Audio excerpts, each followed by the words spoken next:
to Therese and Andy. It feels, all of us here tonight, it feels like an essential place to be. So, thank you.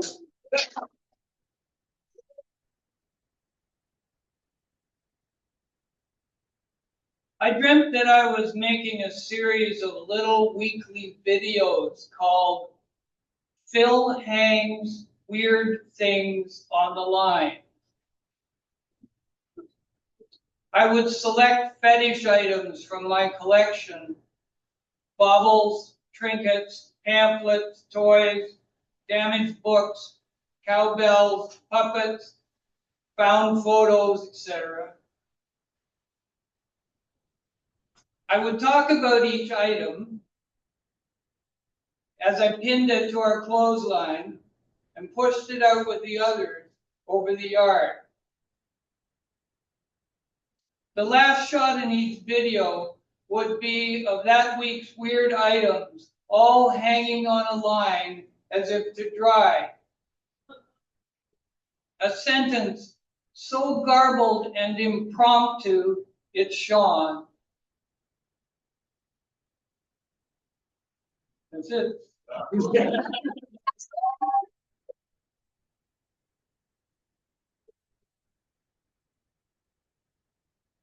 There are places in Canada I don't go. Casinos, Walmart, Niagara Falls, stadiums, Bob Cajun. If I keep rural, fly to Nunavut or take a tugboat up inlet, I am reminded of an integrity sold off. Even in these last few holdout places, resolute and cursing, our subconscious as a country has been hornswoggled. Listen to the CBC talk about Americans, as if we were all from the same country. R.S. Thomas saw the takeover of Wales by England in villages under reservoirs, in farm gardens rotting, unspoken up for. His defiance taught the gods to speak Welsh again. But remember how when Greg Curnow saw the takeover here and painted it, his mural at Expo 67 was dismantled by authorities. Or how Mavis Gallant, running from cheap narrative compromise, chose to almost starve in Paris, vindicated by her uncompromising stories. Oh, and when Stompin' Tom saw the takeover, he gave back his Junos, then played another dang twang, and another dang twang. By our compliance, the transparent invasion has long succeeded. I would defy that by folk baroque gnarlouflage. That's gnarled camouflage. I want to write, but out comes foam, says Vallejo. I want to write, but out comes form. Rent the house out, a sonnet says. Don't live in it. But I need to live in the cheap foam words spew. Nothing is mine except disarray and its storage locker. When I was young, Canada did not exist for us. Books did not get published. They were thrown like empties from cars. I walked in ditches collecting them. They had a wormy Victorian mustiness. Thank the gods I found a copy of Treasure Island. It had suffered much sulphurous disregard. Now when I write my Narderflag, Canada grabs its white out. It has no tradition except imitation. My words have no audience or family, no home or shame.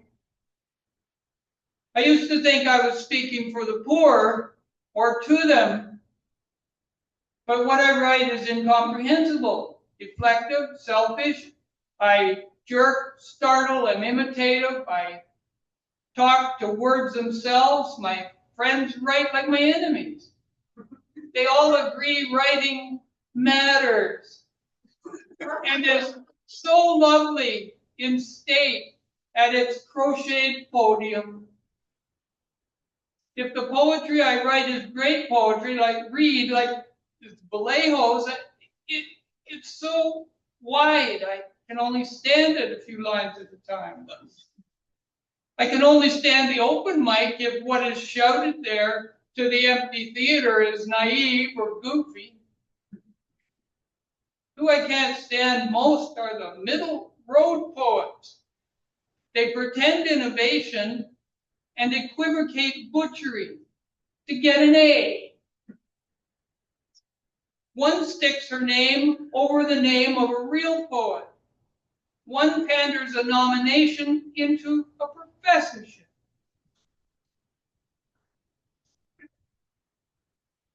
Look up and see the sirs in the sky. I would replace ambition with defiance. To overcome pandering forms, I would invent words away from lies about purity or privacy. May my words never arrive as triumphs over anyone. I write to transcribe an ancient, scarred tongue that is nameless and too protean to silence.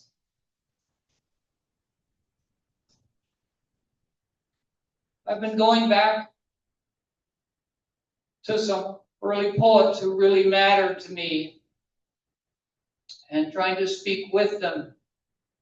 This is called With Pat Lowther, and it has 4 stanzas, and the second and the last ones are hers. You'll hear her talking here too.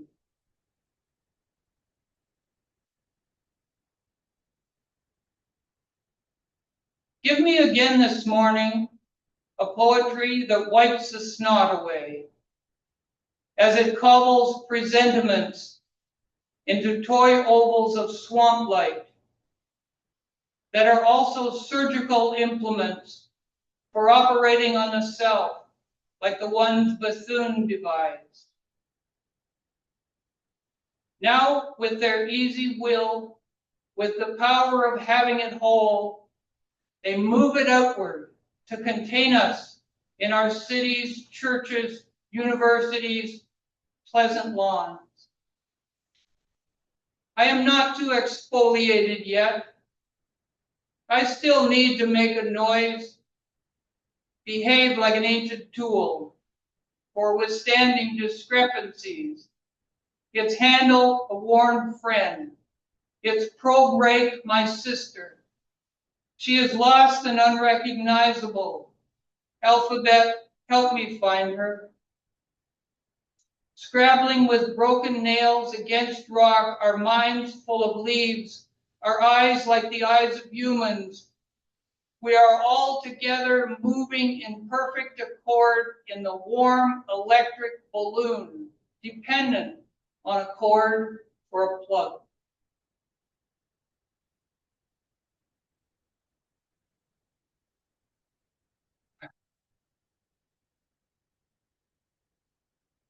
Let's hear it for the failures.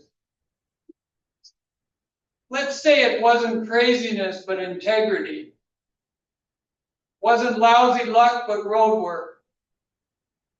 Wasn't the booze, but the vision. That name in the anthology was never seen again. He is practicing his fly cast in the parking lot at lunchtime, using his dead father's fishing rod. We are so many pander-squeak carillons. We pay and pay to submit confused imitative crap. Then our line breaks are outlawed, or our references are deemed exclusionary. It turns out a poem cannot be subdivided. It has to have 4 prose corners and a septic.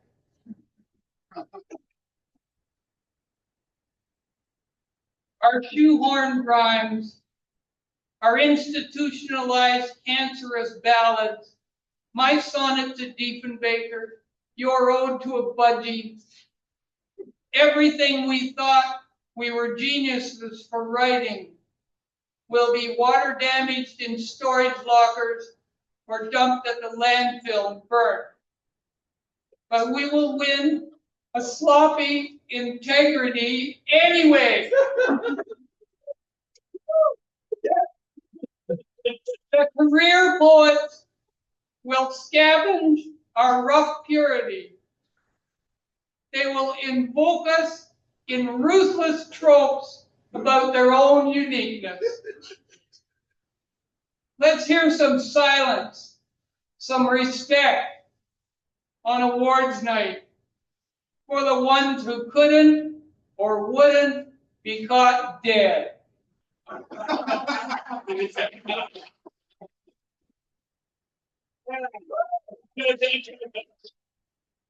The unheard from are singing so extremely it hurts to listen. Let's hear it.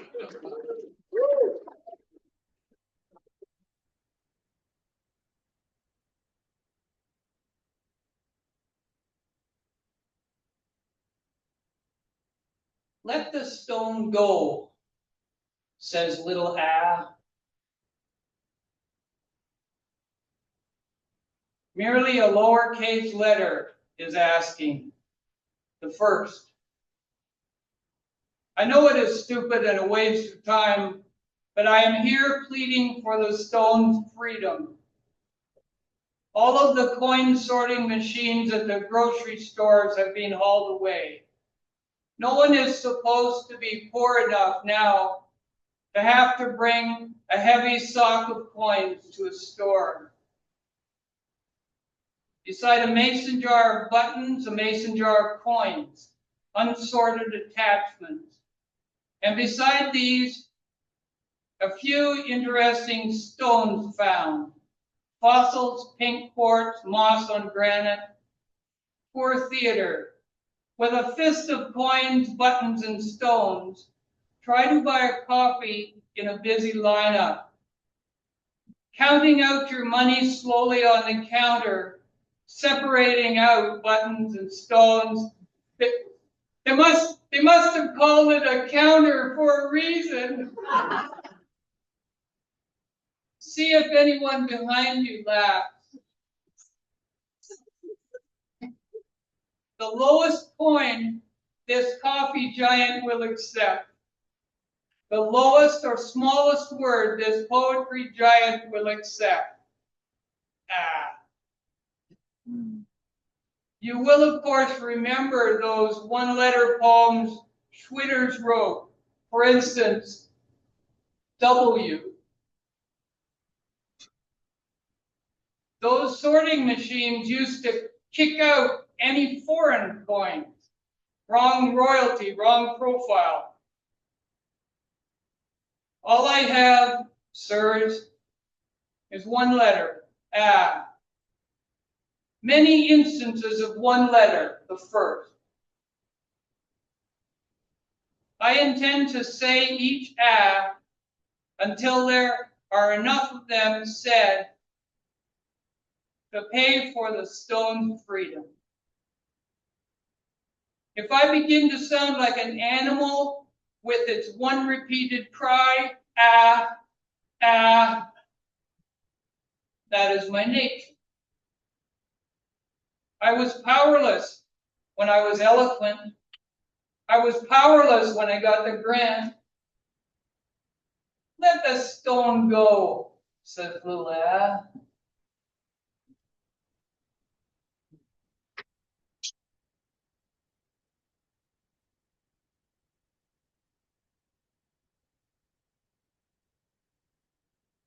I'll finish with an encore poem. Okay. So